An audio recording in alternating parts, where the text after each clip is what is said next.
On va encore prier. Seigneur, nous voulons te bénir pour ta parole.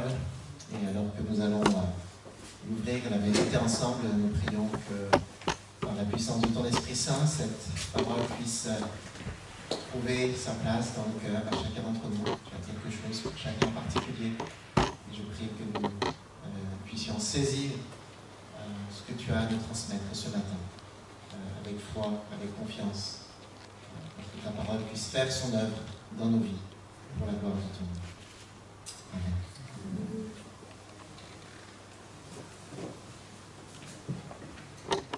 Ce matin, nous parlons de nouveau de la grâce, une notion que nous connaissons si nous sommes chrétiens, mais qui est une des 4 caractéristiques de la foi chrétienne. Souvent, quand je dois résumer ce qu'est la foi chrétienne, je la résume avec 4 choses qui font son unicité. Certains de ces éléments, on peut les retrouver ailleurs, mais nulle part on ne trouve ces 4 choses. Une très grande vision de Dieu, une très haute vision de Dieu. Dieu est tout-puissant, Dieu est saint, Dieu est juste. Pour le christianisme, Dieu, il y a une vision très haute de Dieu. La deuxième chose, c'est qu'il y a une vision très paradoxale de l'homme. L'homme est à la fois, il est à la fois la grandeur de l'homme, image de Dieu, et la déchéance de l'homme, marquée par le péché. Une image paradoxale de l'homme. La troisième chose, c'est justement la grâce. Le moyen de salut de l'homme, la grâce. Et puis, quatrième élément, le but de la vie chrétienne, c'est la communion avec Dieu. Au milieu de ces 4 caractéristiques, il y a donc la grâce. Et la grâce, c'est quelque chose qui n'existe en réalité que dans la foi chrétienne. C'est le marqueur indélébile de la révélation de Dieu dans sa parole. La grâce. C'est une notion tellement centrale dans la Bible. Une notion que, à la fois, nous connaissons et en même temps que nous méconnaissons. Que nous sommes toujours désarçonnés à chaque fois que nous essayons de comprendre et d'approfondir notre compréhension de la grâce, il y a quelque chose qui nous désarçonne. Et la manière dont Dieu traite les pécheurs. C'est quelque chose qui nous dépasse et on n'a jamais fait le tour de cela. Quelqu'un a écrit un livre, La grâce aux 1000 facettes. Parce que plus on explore cette notion de la grâce, et plus on découvre encore les aspects de la grâce de Dieu.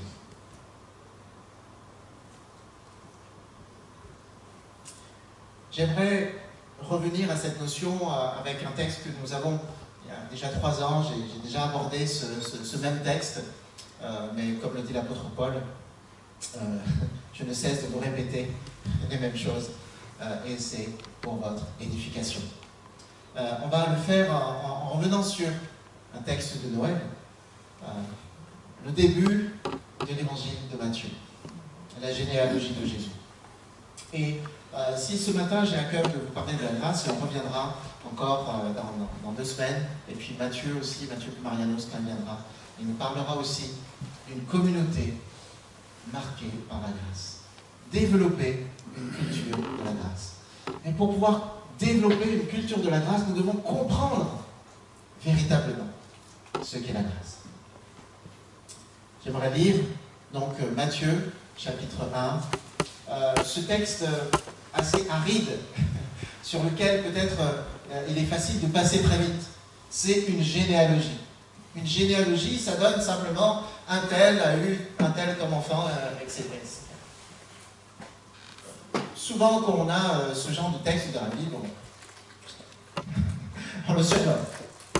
Et j'aimerais qu'on le lise, mais qu'on ne survole pas, s'arrête sur quelques éléments. Voici la liste des les ancêtres de Jésus-Christ, descendant de David lui-même, descendant d'Abraham. Abraham eut un fils, Isaac. Isaac eut un fils, Jacob. Jacob eut des fils, Judas et ses frères. Judas eut des fils de Tamar. Pérez puis Zéra. Pérez eut un fils, Esron. Esron eut un fils, Aram. Aram eut un fils, Aminadab. Aminadab eut un fils, Nachon. Nachon eut un fils, Salman. Salman eut un fils de Rahab, Boz. Boz eut un fils de Ruth, Obed. Obed eut un fils, Jessé. Jessé eut un fils, le roi David. David eut un fils de la femme d'Uri, Salomon. Salomon eut un fils, Roboam. Roboam eut un fils, Abia. Abia eut un fils, Asaph. Asaph eut un fils, Josaphat. Josaphat eut un fils, Joram. Joram eut un fils, Osias. Osias eut un fils, Jotam. Jotam eut un fils, Akaz. Akaz eut un fils, Ézéchias. Ézéchias eut un fils, Manassé. Manassé eut un fils, Amon. Amon eut un fils, Josias. Josias eut un fils, Jéconia et ses frères, à l'époque de l'exil à Babylone. Après l'exil à Babylone, Jéconia eut un fils, Salatiel. Salatiel eut un fils, Zorobabel. Zorobabel eut un fils, Abihu. Abihu eut un fils, Eliakim. Eliakim eut un fils, Azor. Azor eut un fils, Sadok. Sadok eut un fils, Hachim. Hachim eut un fils, Élioud. Élioud eut un fils, Éléazar. Éléazar eut un fils, Matan. Matan eut un fils, Jacob. Jacob eut un fils, Joseph, l'époux de Marie. C'est d'elle qu'est Jésus, celui qu'on appelle le Christ. Une généalogie qui nous égrène les noms des générations successives pour introduire l'annonce de l'arrivée du Messie, du Sauveur du monde, le Fils de Dieu incarné qui vient jusqu'à nous pour nous sauver. Et cette histoire est introduite donc par une généalogie, à la fois, on pourrait dire banale, ennuyeuse, une série de noms.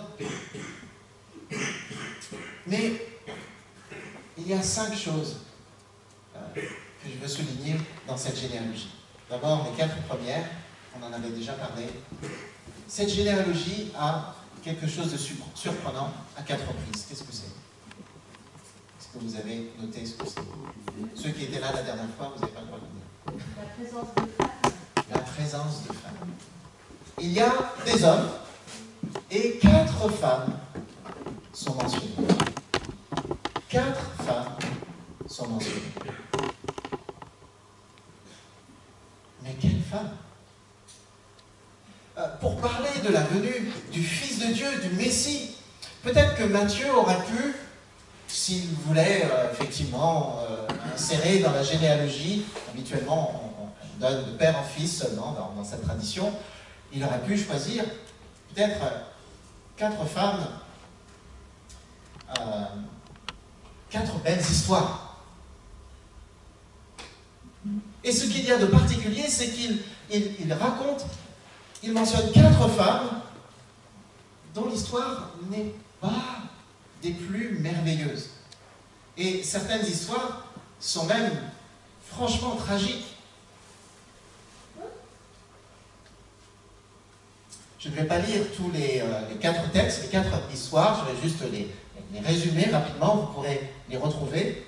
Il y a d'abord Tamar. Il nous est dit que Judas eut des fils de Tamar. On a peut-être tous dans notre famille des histoires qu'on n'aime pas forcément raconter. Il y a souvent dans les familles des choses qui se sont passées, soit dans la génération juste avant ou encore un peu plus loin, des choses dont on n'est pas très fier et qui sont souvent tabous, on n'en parle pas. Peut-être tout le monde sait que cette chose-là s'est passée, mais on n'en parle pas. Et l'histoire de Tamar, pourquoi venir dire Judas a eu des enfants de Tamar? Judas avait 3 fils, et le premier fils a épousé Tamar. et il nous est dit que ce fils est décédé, sans avoir donné d'enfant à Tamar. Et à l'époque, il y avait cette tradition, parce que c'était tellement important, la descendance, et pour une femme qui n'avait pas d'enfant, elle était livrée sans aucune ressource, plus de mariés, et pas d'enfants, aucun avenir, il n'y avait pas la sécurité sociale, etc. Et donc, le frère du défunt devait épouser la veuve. Et les enfants qui naîtraient de cette union seraient les enfants du défunt. Et donc le second fils de Judas devait épouser la veuve de son frère. Il l'épouse, mais il ne veut surtout pas avoir d'enfant avec elle. Et donc, quand il couche avec elle, il fait en sorte qu'elle ne tombe pas enceinte. Il se retire. Et ça déplaît à l'Éternel. Et l'Éternel fait mourir ce deuxième enfant. Et Judas, il se dit, elle m'a déjà tué 2 de mes fils, je ne vais pas lui donner le 3e. Et donc, il a fait patienter, oh, il est encore jeune, voilà. Et Tamar, elle voit qu'en fait, on ne va pas lui donner un âne. Elle n'aura toujours pas d'enfant. Alors, elle met en place un stratagème. Elle sait que son beau-père va venir dans la ville où elle est. Et elle se met à l'entrée de la ville. Et elle se fait passer pour une prostituée. Son beau-père la voit. Et il couche avec elle. Et plus tard, elle tombe enceinte. Et donc, Judas, il apprend que sa belle-fille est tombée enceinte. Et là, il se dit, mais il faut la tuer. La peine de mort. C'était lui le père.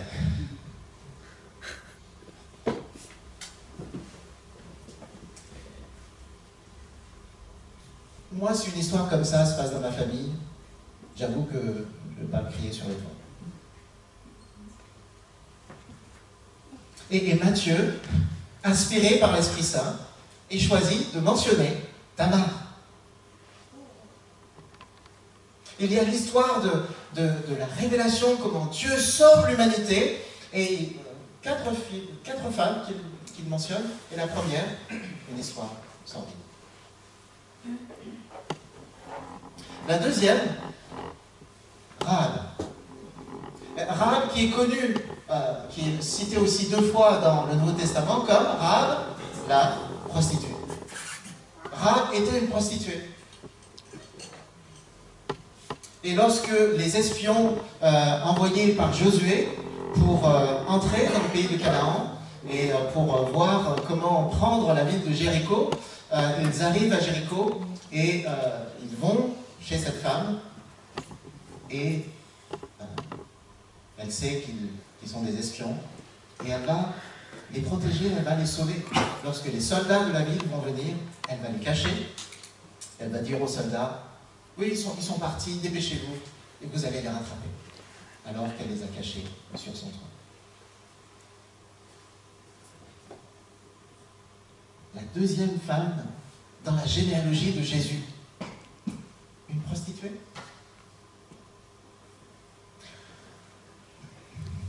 Si dans ma généalogie il y avait une prostituée, c'est pas forcément son nom que j'aurais mis en premier dans mon histoire.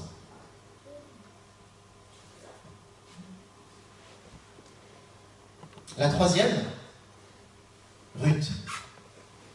Alors Ruth est connue comme une femme vertueuse, mais c'était une Moabite.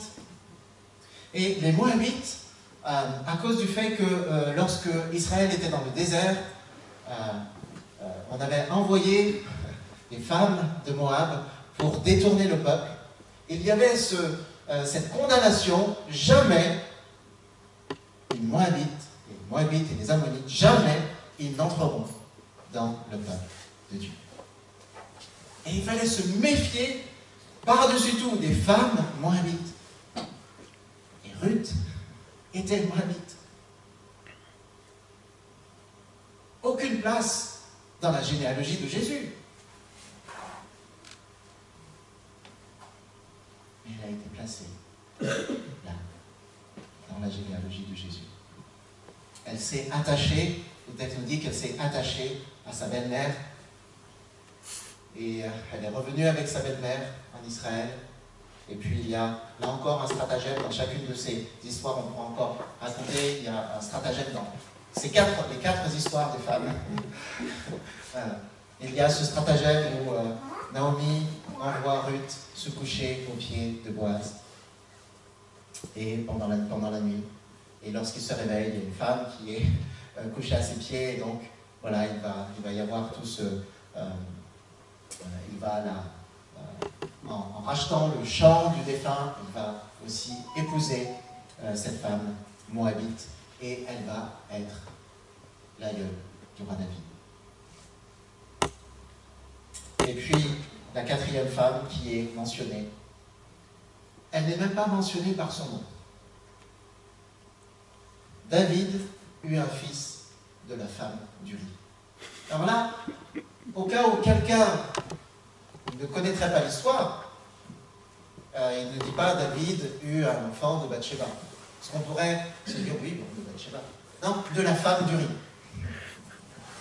Il nous rappelle cette histoire aussi terrible, où David, au lieu d'aller à la guerre avec ses soldats, il est sur sa terrasse et il voit une femme, et il la fait venir, il couche avec elle. Manque de chance, parfois ça arrive. Elle est enceinte. Alors il se dit, voilà, bon, on va faire ça vite. Il fait revenir le mari de cette femme qui est un de ses soldats. Et il dit, voilà, tu as une perle. Voilà, rentre chez toi. Mais lui, il ne veut pas rentrer chez lui, parce qu'il a tous ses compagnons qui sont sur le champ de bataille. Et donc il dort à la porte. Problème pour David. Finalement, David se dit, bon, il faut que je me débarrasse de lui.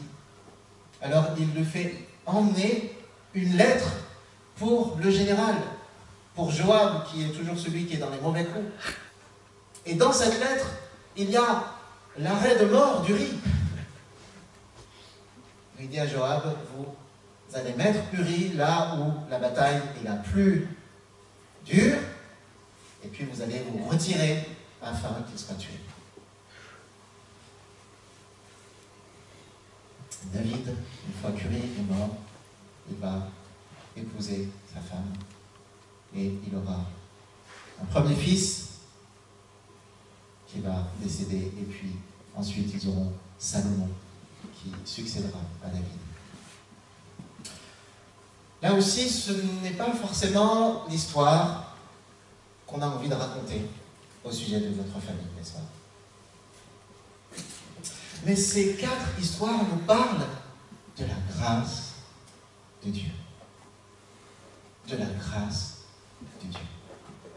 Quatre histoires sordides et qui pourtant trouvent leur place dans l'histoire de la rédemption de l'humanité. Le cinquième élément qui est particulier dans cette généalogie, c'est qu'il y a une seule mention d'une temporelle. Une seule mention de à quel moment telle chose se passe. Et la seule mention, c'est à l'époque de l'exil. Avant l'exil et après l'exil. Et l'exil, qu'est-ce que c'est? C'est le moment où le peuple a tellement désobéi à Dieu que Dieu a dit, c'est fini. Je vous avais mis sur cette terre, je vous avais donné un temple, j'avais dit que j'habiterais au milieu de vous, c'est fini. Vous partez tous en exil. Et le peuple est détruit. Le temple est détruit. Le prophète Ézéchiel voit la gloire de Dieu s'élever du temple et partir. Le seul moment qui est cité dans cette généalogie, c'est un moment où on n'a pas envie de repenser au pire moment de l'histoire. La grâce de Dieu qui se ferait un chemin, même à travers les pires moments de l'histoire. il y a quelque chose dans la grâce qui est peut-être un petit peu révoltant. Pourquoi ce sont ces femmes-là qui sont mises en avant? Après tout, il y a eu tellement de femmes qui ont peut-être fait des choses très bien, qui étaient des personnes très bien. Et vous voyez, la grâce a aussi quelque chose qui nous dérange. On célèbre la grâce de Dieu, mais quelque part, on préfère quand même, en tout cas pour moi, quand ce sont les bons qui sont récompensés, n'est-ce pas? En tout cas, dans les films, j'aime que les héros soient des gens droits et que tout se passe bien pour eux. Quand c'est pas comme ça, j'aime moins le film. Parce qu'il y a quelque chose en nous qui...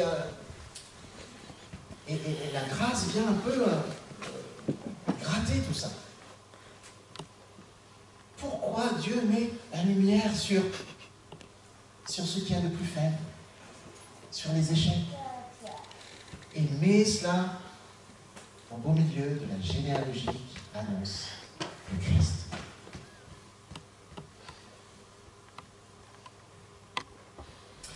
Et ça nous dit que, quelle que soit la trajectoire de ta famille, quelle que soit peut-être aussi la trajectoire personnelle de ta vie, les échecs qu'il y a pu y avoir, les choses qu'il y a pu y avoir qui ne sont pas glorieuses,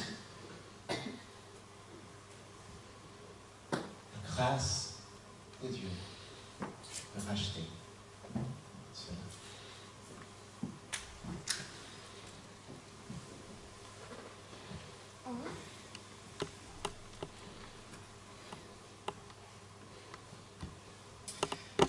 C'est vrai pour nous à titre personnel, c'est vrai pour nos familles, c'est vrai aussi pour l'Église, où nous avons à apprendre à ne pas regarder simplement ce que les personnes font, là où elles en sont, et surtout là où elles ne sont pas encore arrivées, mais à voir qu'est-ce que Dieu est en train de faire dans la vie de cette personne.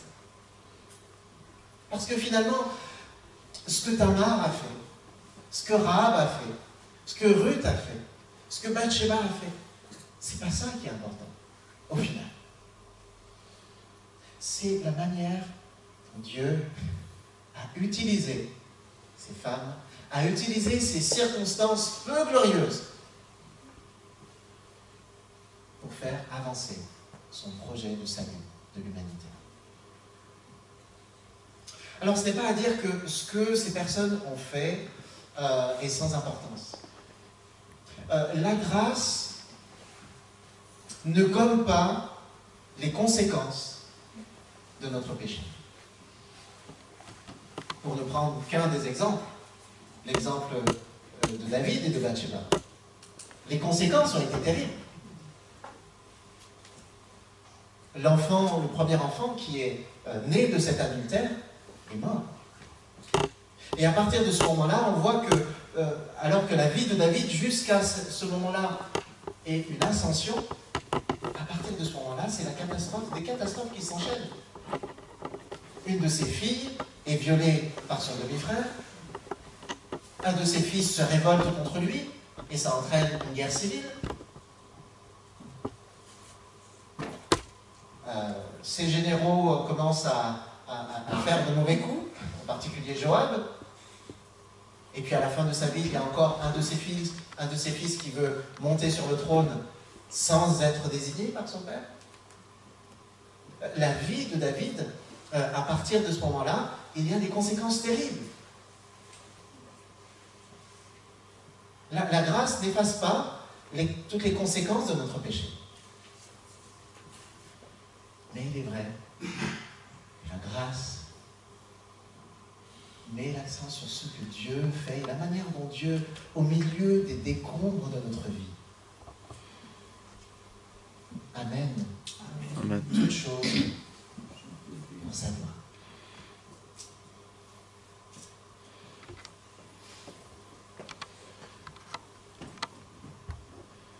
Qu'est-ce que nous regardons? Est-ce que nous regardons surtout ce que les personnes font, là où elles en sont, là où elles ne sont pas encore arrivées? Ou est-ce que nous avons cette culture de la grâce qui consiste à regarder, à chercher, à voir, à discerner qu'est-ce que Dieu est en train de faire dans la vie de cette personne. Et face à certaines circonstances, de se dire, Seigneur, nous croyons que tu es le Dieu qui rachète même les situations les plus dramatiques. Il n'y a rien qui est en dehors de la capacité de ta grâce à transformer cette situation.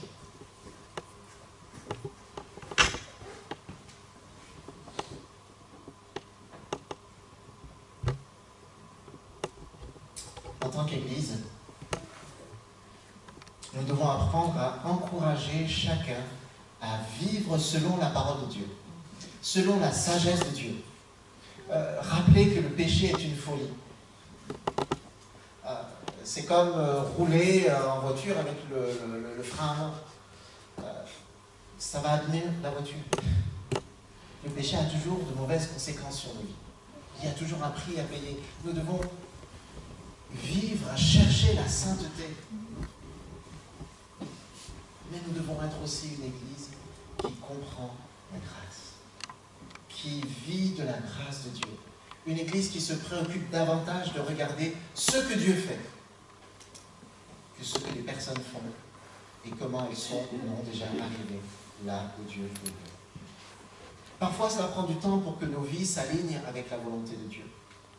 Oui, nous devons rechercher la sanctification, d'abord pour nous-mêmes, et nous encourager les uns les autres dans ce chemin.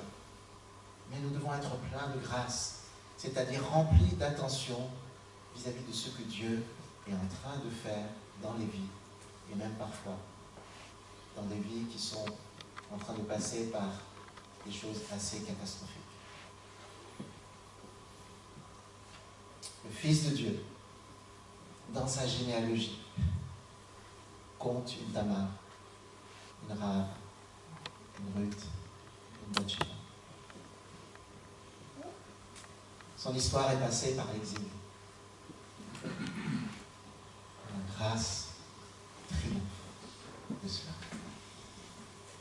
Et elle peut triompher aussi dans ta vie et dans notre communauté. Que nous puissions être une communauté qui a cette culture de la grâce, que nous pouvons célébrer et que nous pouvons aussi vivre concrètement. Amen. Amen. Je vous invite à prier.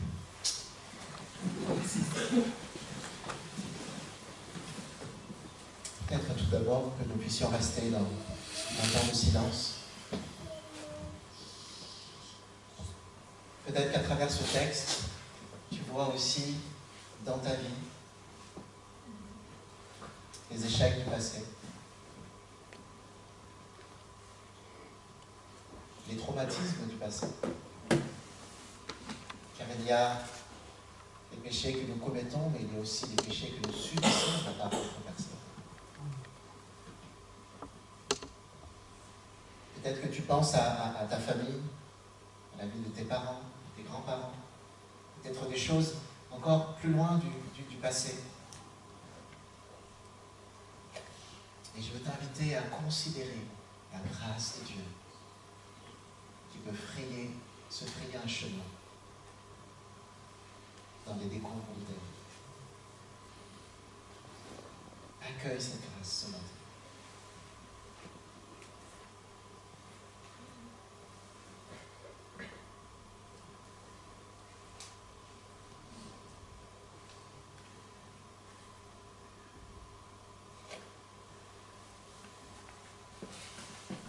Seigneur, le salut de l'humanité, notre salut, l'avancement de ton royaume ne se fait pas en ligne droite. Elle se fait en suivant les méandres de nos vies. Parfois les méandres de nos désobéissances, les méandres de nos folies, les méandres de nos échecs, les méandres du mal qu'on nous fait.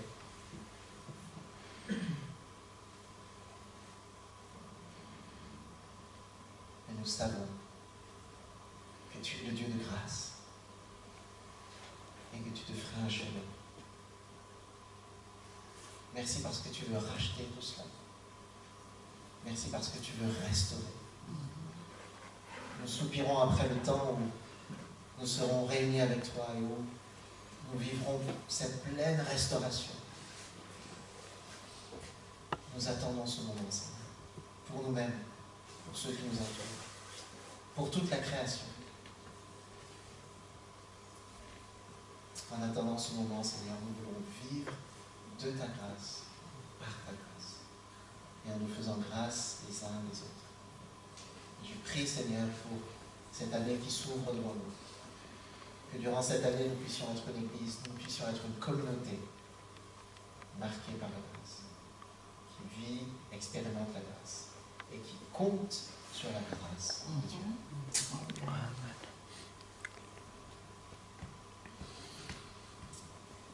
Amen.